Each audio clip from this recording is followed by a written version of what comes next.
Cantik. Kulit dia cantik awak. Kulit dia. Masya Allah. 15 minit masak je. Ya, Daya tolong tengok ya.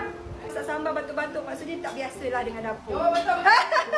Sangat betul, saya setuju. Yang ni especially sebab awal-awal tu tak boleh. Ah! Oh, dia berjalan dengan bawang yang dah masak. Lain macam. Ini secret recipe. Secret recipe tak ada bagi tu orang.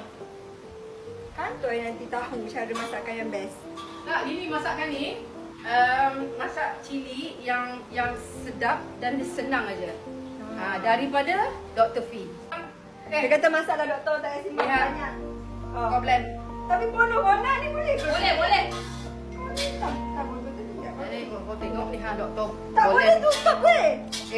Boleh. Boleh. Kau tutup. Bismillah. Kau tutup sekarang.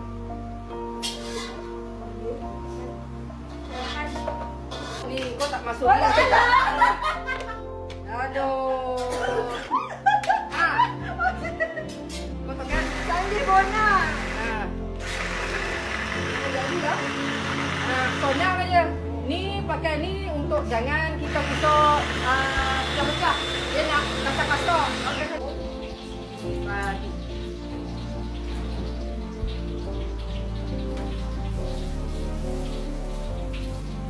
Orang patutnya buat apa tau?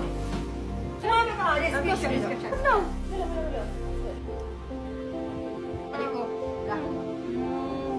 Masak pun wangi. Cuma Ina dah masak ni daripada tengah hari wangi juga. Okay, Assalamualaikum. Thank you ya sharing.